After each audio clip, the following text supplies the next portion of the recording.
2 నెలలుగా రాజకీయాలపైనే ఫోకస్ పెట్టిన సీఎం రేవంత్ ఇక 100% పాలనపైన దృష్టి పెట్టనున్నారు.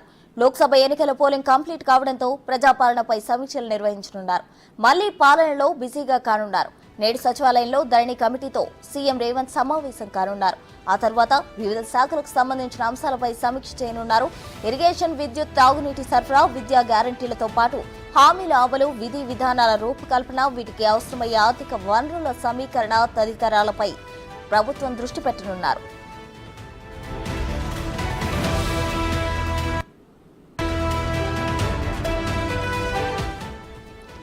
మరీ ముఖ్యంగా అకాల వర్షాలకు నష్టపోయిన రైతులను ఆదుకోవడమే లక్ష్యంగా యాక్షన్ ప్లాన్ సిద్ధం చేయనున్నారు. పంట నష్టాలపై అంచనా వేసి అన్నదాతలకు అండగా ఉండేందుకు సమీక్షలు నిర్వహించనున్నారు. 15 ఆగస్టులోపు 2 లక్షల రుణమాఫీ కోసం అధికారులతో సమీక్షలు జరపనున్నారు. పరిపాలనపై తన మార్కు చూపే లక్ష్యంగా కీలక నిర్ణయాలు తీసుకోనున్నారు. పాలన గాడిలో పెట్టేందుకు ఆకస్మిక తనిఖీలు సైతం చేస్తామంటూ వార్నింగ్ కూడా ఇచ్చారు.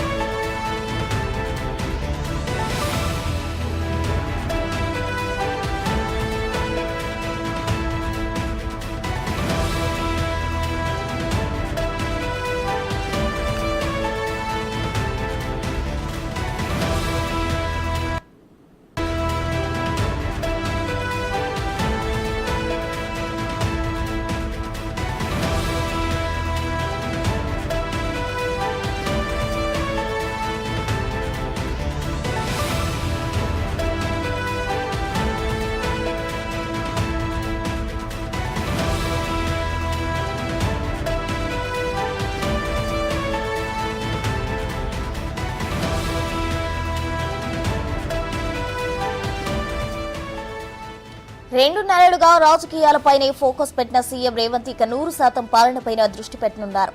లోక్సభ ఎన్నికల పోలింగ్ కంప్లీట్ కావడంతో ప్రజాపాలనపై సమీక్షలు నిర్వహించనున్నారు. మళ్లీ పాలనలో బిజీగా కానున్నారు. నేడు సచివాలయంలో ధరణి కమిటీతో సీఎం రేవంత్ సమావేశం కానున్నారు. ఆ తర్వాత వివిధ శాఖలకు సంబంధించిన అంశాలపై సమీక్ష చేయనున్నారు. ఇరిగేషన్, విద్యుత్, త్రాగునీటి సరఫరా, విద్యా గ్యారంటీలతో పాటు హామీల అమలు, విధి విధానాల రూపకల్పన, వీటికి అవసరమయ్యే ఆర్థిక వనరుల సమీకరణ తదితరాలపై దృష్టి పెట్టనున్నారు.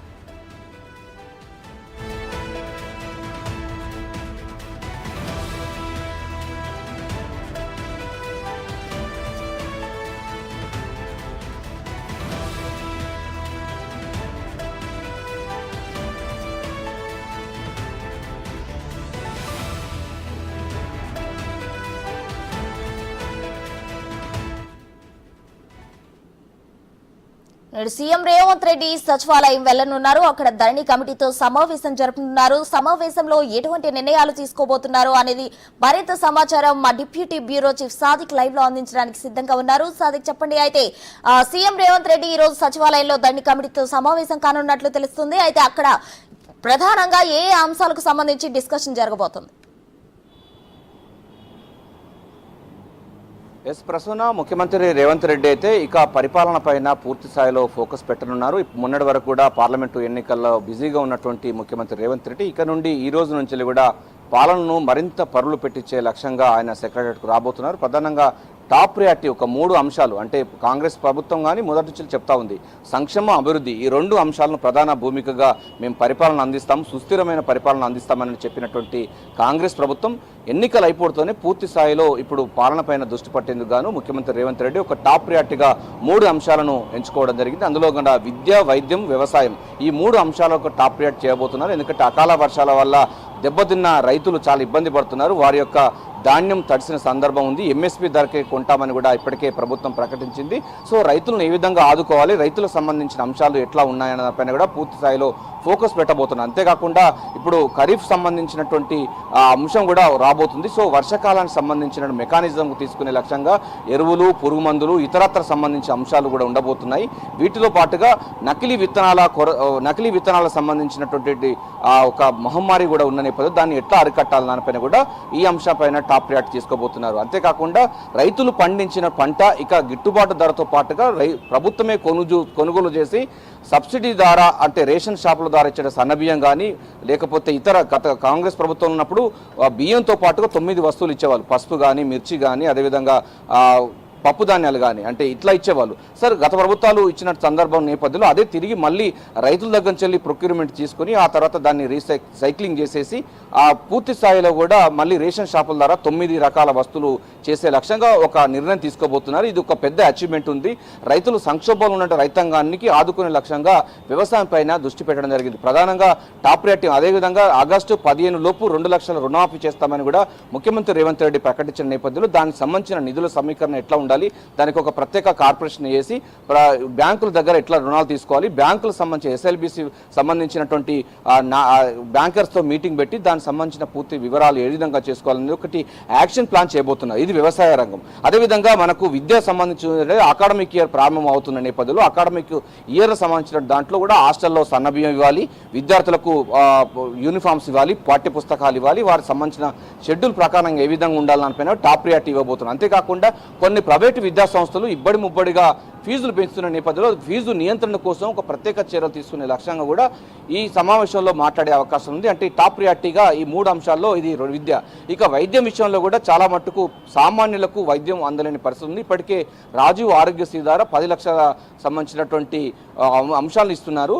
సో ఆరోగ్య బీమాతో పాటుగా ఇతరత్ర సంబంధించిన ప్రైవేటు సంబంధించిన కార్పొరేట్ హాస్పిటల్స్ చాలా ఇబ్బడి ముబ్బడిగా కూడా ఫీజులు వసూలు చేస్తున్న నేపథ్యంలో ప్రభుత్వ ఆసుపత్రులను ఎట్లా మెరుగుపరచాలి, ప్రభుత్వ హాస్పిటల్ను ఏ విధంగా ఇంకా మెరుగుపరచాలి, కొన్ని అంటే 100 పడకల ఆసుపత్రులను పూర్తి స్థాయిలో ఏ విధంగా చేయాలి, దానికి ఉన్నటువంటి ఏమన్నా రిక్రూట్మెంట్ అవసరం ఉంటుందా దానిపైన కూడా ఉండబోతుంది. సో ఈ 3 ప్రియారిటీ అనేది టాప్ ప్రియారిటీగా తీసుకున్నారు ముఖ్యమంత్రి రేవంత్ రెడ్డి. సో మొన్నటిదాకా పార్లమెంటు ఎన్నికలు, అంతకంటే ముందు అసెంబ్లీ ఎన్నికల్లో చాలా బిజీగా ఉన్నటువంటి ముఖ్యమంత్రి రేవంత్ రెడ్డి ఇక పరిపాలనను పరులు పట్టించే లక్ష్యంగా ఉండబోతుంది. అభివృద్ధి, సంక్షేమం ఈ 2 టాప్ ప్రియారిటీలో సంక్షేమానికి పెద్దపీట వేస్తూ 6 గ్యారంటీ స్కీమ్స్ ఇప్పటికే ప్రజల్లోకి పోతున్న నేపథ్యంలో ఈ యొక్క విద్య, వైద్యం, వ్యవసాయం పైన కూడా టాప్ ప్రియారిటీ తీసుకోబోతున్నారు. అందులో ప్రధానంగా చూసినట్లయితే వ్యవసాయం అన్నది చాలా టాప్ ప్రియారిటీ తీసుకున్నారు. అందులో విధంగా రైతులు ఎక్కడ నష్టపోకుండా రైతులకు కావాల్సినటువంటి ఎరువులు, పురుగు మందులతో పాటుగా వారికి పండించిన పంటకు ఎంఎస్పి ధర ఇచ్చి వాటిని ప్రభుత్వమే కొనుగోలు చేసే విధంగా, సన్న బియ్యాన్ని ఎక్కువగా పండించే విధంగా, రైతులను ప్రోత్సహించే విధంగా అట్లాంటి వారికి 500 రూపాయలు బోనస్ కూడా ఇస్తామని కూడా ప్రభుత్వం ప్రకటించిన ధర్మిలా దీన్ని టాప్ ప్రియారిటీ తీసుకొని ఇక ప్రభుత్వాన్ని మరింత పరులు పెట్టి తన మార్కును చూసించే లక్ష్యంగా రేవంత్ రెడ్డి అయితే ఒక ప్లాన్ చేస్తున్నట్టుగా స్పష్టంగా అర్థమవుతుంది. ఇప్పటికే రాజకీయంలో తన మార్కును చూపించినటువంటి ముఖ్యమంత్రి రేవంత్ రెడ్డి ఇక పరిపాలన కూడా తన మార్కు చూపించే లక్ష్యంగా వివిధ శాఖలకు సంబంధించిన అంశాలపైన కూడా సెక్రటరియట్లో ఇక రోజు సెక్రటరియట్కి వచ్చి రివ్యూలు చేసి దానికి సంబంధించిన యాక్షన్ ప్లాన్ చేసి అధికారులకు పరులు పెట్టించబోతున్నారు. అంతలో భాగంగా పని చేయనటువంటి అధికారులపైన చర్యలు తీసుకునే అవకాశం ఉంది. దానికోసం ఆకస్మిక తనిఖీలు ఉంటాయని కూడా ఆయన స్పష్టం చేసిన ధర్మిలా వివిధ శాఖల్లో ఆకస్మిక తనిఖీలు చేసి దానికి సంబంధించినటువంటి గత ప్రభుత్వం సంబంధించిన వాసనలు ఉన్నా, గత ప్రభుత్వం సంబంధించినటువంటి వాళ్ళు ఎవరైనా పని చేయకపోతే వారిపైన వేటు వేసింది కూడా రంగం సిద్ధం చేస్తున్నట్టు కనబడుతుంది. ఈ మేరకు ఇంటెలిజెన్స్ ఆఫీసర్ నుంచి కూడా పూర్తి స్థాయిలో నివేదికలు ఉన్నట్టుగా తెలుస్తుంది. అంతేకాకుండా రిటైర్డ్ అయినటువంటి వాళ్ళు కూడా ప్రభుత్వంలో కొనసాగుతున్నారు.